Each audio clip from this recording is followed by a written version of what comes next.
Hey everyone, it's Imran from Options Insight. This is your macro options spotlight. Continuing their advance on Friday after the extreme explosive move on Thursday after CPI. It was the most shorted names and the kind of speculative stuff that has been underperforming all year that rallied the most. So we had ARC up another 8% on the day, making that 23% in 2 days. The Goldman Sachs most shorted basket was up something similar, like 25%. We also saw China optimism continuing. So you see FXI up another 5%-ish, taking oil prices up 3% and taking copper up 4% just on Friday. So you're seeing continuation of that. And we have had officials come out with a plan to support the property market over the weekend, which has been taken well by the Chinese stock market, but it has pulled back from its intraday highs. Hong Kong been very strong as well. Obviously, we had some call options on Hong Kong that came back to life spectacularly. The reason why those markets are so strongly correlated is you get a lot of overseas investment going into Hong Kong markets because it's much more accessible than Chinese stocks directly. If we look at implied volatilities, coming down a bit on Friday, obviously the scramble for upside gamma against all those zero DTE options was keeping vol not as offered as you might have expected on the upside move, but also the fact that it was 5% on the day on Thursday kind of prevented vol from really collapsing. You then saw a bit more stabilization with a more normal 1 sigma up 90 basis point type move on S&P, and then you got vol crumbling there down another 1.5 vols to 2 vols in NASDAQ and S&P on Friday. So that made the vol move on the week about 3 vols lower on the week on those US indices. European vols were down as well. Eurostoxx vol down 2.6, DAX vol down 1. Seeing Eurostoxx vol at 17.5 now, that is starting to look quite nice value. Now, clearly it hasn't been moving quite as wildly. If we look at realized vol, we can see Eurostoxx realized has been 22 versus NASDAQ at 50 and S&P at 38. So clearly there's a reason why European vol has traded lower than S&P and US indices, but the absolute level at 17.5 kind of makes me think, well, it's got to be quite close to the floor in vol, given the amount of stuff that's still going on. We're going into year end. There's a lot more catalysts to come. Markets don't really know where they want to go. I think 17.5 vol in Eurostoxx doesn't look expensive. If you then look at commodity vol, the standout really was uranium and nat gas. So nat gas was up 7 vols on the week. It's at 109 in the 1 month, and it is realizing. It's realizing 99, but it's not realizing as much as it's implied. So there is some small amount of positive carry there, but it certainly is one for the brave if you're going to sell nat gas volatility. So if you do sell it, I would do it via spreads. On the long side in commodities, clearly gold has been a standout. It's been moving around a lot. You've got the massive negative carry in gold miners and in gold in general. But uranium on an implied basis, uranium's looking quite cheap, right? So the implied vol's at 46. It's about as cheap as we've seen it in a while. For those of you who like the uranium trade, maybe sniffing around at some calls or call spreads, given that the vols have reset lower, maybe pushing yourself out to kind of March expiry next year, that might look attractive. It is carrying itself. It's realizing 52. So I don't think uranium looks like too bad a vol purchase right now. If you're a bit more bearish, though, directionally just on risk assets, you might not want to pile in with something like an outright call that has a load of delta on it, because clearly, even if the vol's good value, if the market drops, you are going to lose money on that naked call. Okay, carry-wise, looking negative, obviously, for a while. We've had outsized moves all over the place, so you wouldn't expect carry to look good. Like I said, the best value long gammas have been US indices, gold, and GDX, whilst the worst have been VIX. So VIX obviously implies are in the 70s. It's been realizing 62. And nat gas, whilst it implies in 109, it's been realizing 99. So in general, those haven't been quite moving as much as their implieds would want them to. If we look at Skew, we did see a pop in Skew across US index as institutions are coming in and potentially using that rally last week to add to put protection. So that would be the logic behind why Skew is catching a bid on the rally. Overall, still no real love for equity downside. If we look across all of the equity underlyings, we see the percentiles of Skew pretty damn low, sort of sub 5% for most indices.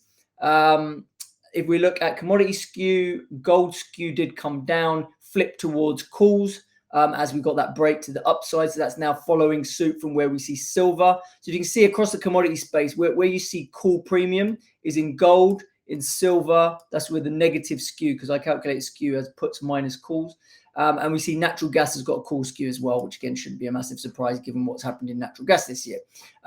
Now, we had briefly seen USO flip towards calls as well the previous week, but that has actually reversed the other way, and put skew came back with a vengeance, up 2.7 vols on the week. So as that rally didn't materialize, which we thought might happen in oil, and oil actually pulled back, despite commodities in general rallying, you saw put skew kind of recovering there, basically, right? So we're still fairly bullish on oil. We're not in love with the recent price action though, but that may well just be because a lot of people were front running oil, thinking that the midterms are going to act as a bullish catalyst. But in general, we do the same dynamics. We think fundamentally still exist. We think the SPR reserve drain has to slow down. We do think there's this 5th of December date for these embargoes kicking in for European guys importing Russian oil. That might be taken as a bullish catalyst. We'll have to see. But in general, we just like the fundamental story in oil, so we're gonna remain bullish in terms of our portfolio there. Okay, if we then look at what's going on in FX, etc., the dollar obviously remaining on the back foot, had a really big move. Best part of 5% correction in the DXY over the course of the week. So biggest move down in dollar we've seen in a long time. Now it has bounced a little bit overnight. We had Waller from the Fed with a more hawkish tone, saying that they are not softening their stance on inflation. We'd pretty much flagged last week that we expected the Fed hawks to come back and start kind of pushing back against this sharp rally in risk, because the more the risk markets rally, the looser financial conditions get, and then all their rate hikes kind of become less effective at controlling inflation, right? So that's kind of the problem, the catch-22 situation that the Fed have got going on right now. Bonds did have a strong week as well. You can see TLT was up 4%, HYG was up 2%. HYG being up 2% was only a 1.6 sigma move. So if you compare that to what's going on in FX and what's going on in equities, HYG has actually been lagging quite badly in terms of risk assets. So that's something that we had been flagging, thinking that HYG just wouldn't participate in a short squeeze quite as much as some of the equities underlyings were, which is why we quite like the idea of selling calls in HYG to buy puts. And we flagged that over our daily notes previously. If we look at volatilities in the FX space, generally drifting, as you tend to see after big events pass. We did see dollar yen vol pop and Brazilian real pop, as those moves were a bit more outsized and maybe a bit more unexpected, the type of moves that they had. We have got GBP sterling looking quite decent value at about 12.3 in the 1 month. The fact that vol is there ahead of this fiscal statement this week on Thursday says to me it's good value. But outside of that, I mean, it's realizing 27 vol, right? So when you've got an asset that's realizing 27, it's implied at 12, and it's got a catalyst coming up later this week. That kind of all spells to it's worth owning the gamma, really, right? You don't have a ton of downside there. Famous last words, but that's what I think. Outside of that, bond vol getting crushed. You saw a 2.5 vol move lower in TLT vols down to 18. So the move index, if you track that, has absolutely collapsed. So it does look like a bit of an overreaction in the move index. Whilst we're heading into Thanksgiving, we may well continue to see vol weakness, but accumulating some of this stuff that's getting crushed ahead of the December catalyst, because we've got non-farm payrolls, we've got PCE inflation data, we've got the CPI inflation data, all of these to happen before the middle of December. I think it's starting to accumulate cheap vols into Thanksgiving is probably going to be a sensible thing to be doing. And that's probably what I'll be on the lookout to do as well. Carry-wise, negative across the board. We don't need to go into that again. Same story as other asset classes. Skew-wise, in general, in FX skew, we are seeing moves towards a weaker dollar across the majors, except for dollar ZAR. Dollar ZAR is still pretty inflated in terms of upside risk for the dollar for whatever reason. So if you did want to fade that skew and you're looking at what skew's doing across every other major FX, then there might be some opportunity in dollar ZAR there. But liquidity in dollar ZAR probably isn't amazing, to be honest, right?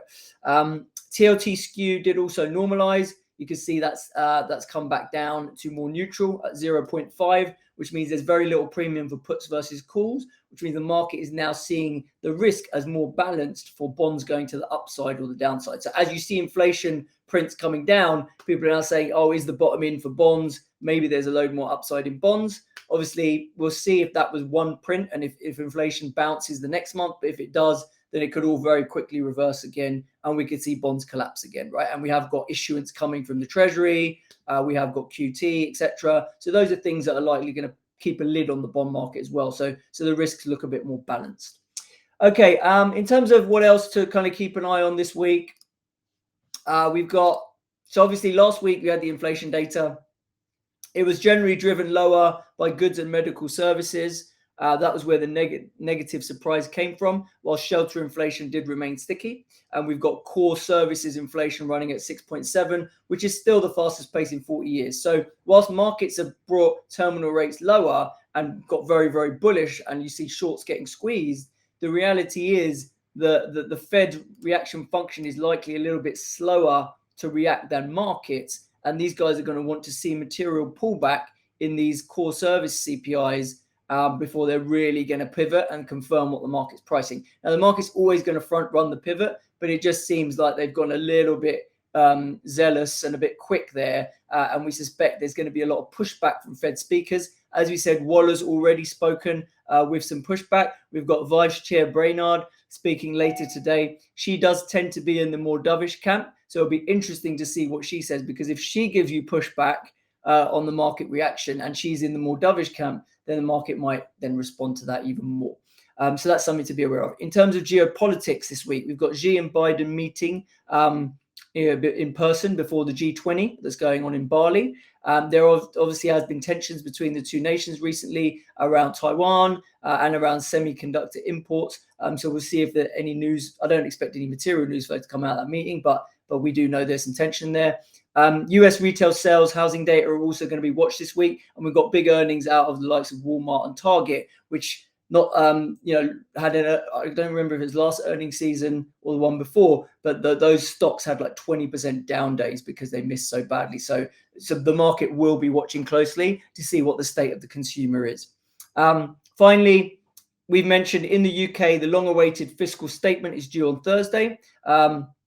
It's likely going to have large implications for the pound sterling.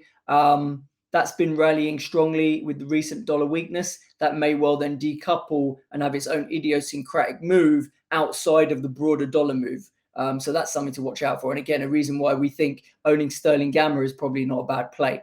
And then lastly, this week, we do have November Opex in the equity markets. So on Friday, the 4,000 strike on S&P has got the largest gamma concentration right now. Now, the thing about gamma concentration and gamma positioning of dealers is it's changing quite materially on a day-to-day basis because so many zero DTE options are trading, right? But we don't see a reason in terms of data points that's going to make a load of flow come to the zero DTE options this week, which probably means the setup and the landscape is going to remain quite stable, which means that 4,000 area may act as a bit of a barrier to further upside in the market. That's what we suspect going into Opex this week. Okay, so that's the week ahead. In terms of trades we're looking at, we're kind of reiterating what we spoke about in gold late last week. So gold's obviously had a big breakout to the upside. This is our volatility dashboard on gold. So obviously this is the volatility dashboard that we produce for every asset that we're screening now. It's 33 assets across all asset classes. It's a standardized dashboard that we look at. It shows us what's going on in spot, implied vol, skew, term structure, realized, and it gives an idea of the type of trades that maybe mean reversion wise you should be looking at in the vol space. So in terms of gold, with that explosive move to the upside, you obviously smashed through the upside Bollinger Bands. So gold is obviously looking pretty toppy in terms of its price, up 5% on the week. And that was a vol adjusted move of about 2.4 sigma, which is one of the best moves on the week across asset class. So we do like fading gold here. We think it got a disproportionate bid from the crypto collapse. We don't think that's going to last particularly. We think it's a bit of an overreaction in general anyway, in terms of what rates markets have done, what real yields have done, and what the dollar has done. So we quite like fading gold. The bearish risk reversal is coming up as the trade. That's a slightly more advanced trade. in terms of you have multiple legs, you have a short option position versus a long option position. So you can buy puts and sell calls to do the bearish risk reversal. For a more basic expression of this trade, you could just buy puts. They're not crazy expensive. If you look at implied vol levels, they're at about 15, and the realized has been like 25. So we do not think gold implied vol is about to fall out of bed and completely collapse. So owning just outright puts at around 15 vol doesn't feel very risky. But given where the spot is and how overbought gold has become, we do see potential for those puts to work, because we could easily lose 2 or 3% in gold spot prices if things calm down and normalize, right? So that's the trade. Either buy puts or do bearish risk reversals in gold to take advantage of this. That's just as a tactical trade if you've got a clean book. But even if you're long gold and you've been long gold and you've had this nice rally back in gold and you've made money from that last week, this is an opportune time to use these risk reversals to hedge your gold position, because fundamentally, certainly for the next 2 months, given what's going to happen with net liquidity, we don't really see a proper Fed pivot materializing. We think it's probably a safe trade to kind of hedge out your gold and use this rally and stick those risk reversals around it. All right, that's it for today. I'll catch you guys tomorrow. Stay safe out there.